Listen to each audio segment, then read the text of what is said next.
Mga apo ko, nandito po tayo sa Bridgetown and kung nakikita nyo po yung nakaganon mga apo ko, si Victor po yun.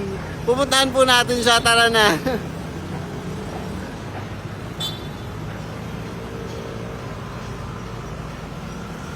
Napuntahan ko na po siya mga apo ko and hindi po ako nakatingin ng closer look dyan kay Victor na yan.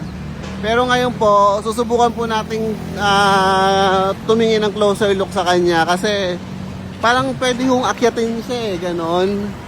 Hindi totally doon sa pinaka top ha, pero pwede po siyang akyatin mga ka-surprise. Ayan. So ang gagawin po natin, sasakay po tayo sa roller coaster na ito going to Victor. Pero etos lang yun mga ka-surprise. Lalakarin lang po natin siya. So ganito po siya.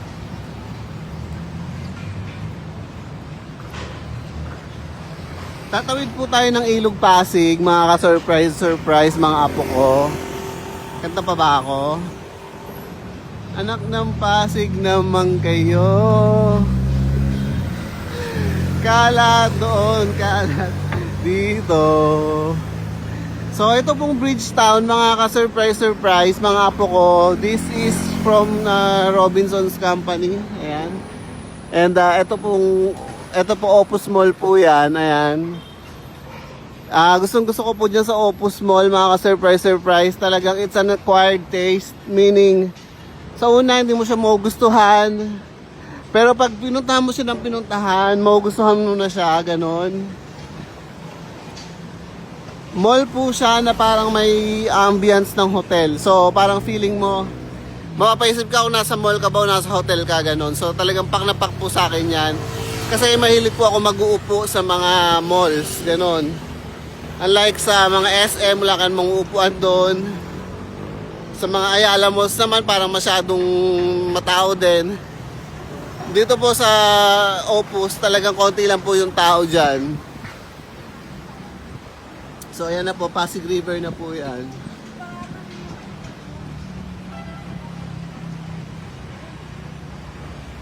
Ayan, parang may mga nakikita po akong isda, mga surprise. Ayan.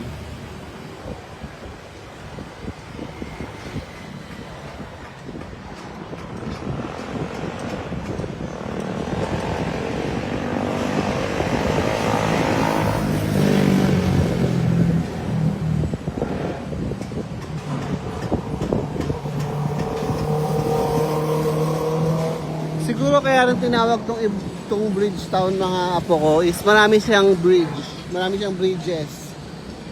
It is along the Pasig River. Ayan, so ang dami pong bridges. So ayan, naging Bridgetown yung tawag.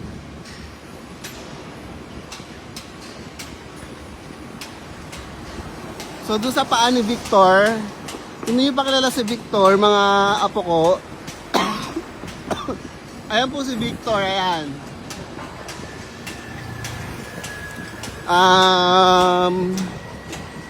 Parang pwede tayong pumunta doon sa pinakapaa niya. Ito, doon sa paa niya na yan. Yung parang solid na bakal na paa niya, ganun. So, ayan. Nakatawid na po tayo ng Ilog Pasig.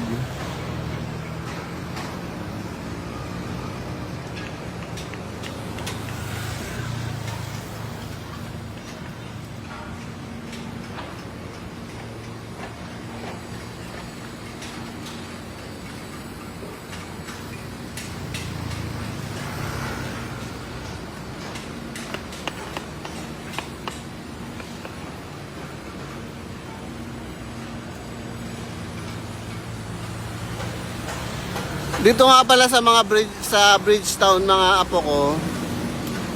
This is about ano daw, para bang private luxury living ganun. So hindi ko alam kung ano ibig sabihin nun. Ayan.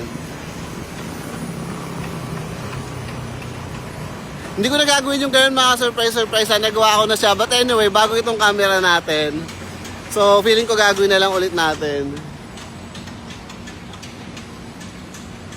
So ayan, tatry natin pumunta dyan sa paan na yan.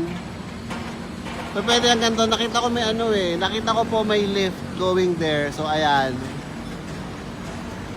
So ayun na mga ka-surprise mga apo ko. Gagawin ko na po ulit yung ginagawa ni Victor. Wala po akong background niya kung bakit niya po ginagawa yung ganon. Pero parang feeling ko, it is about sa Robinsons Mall.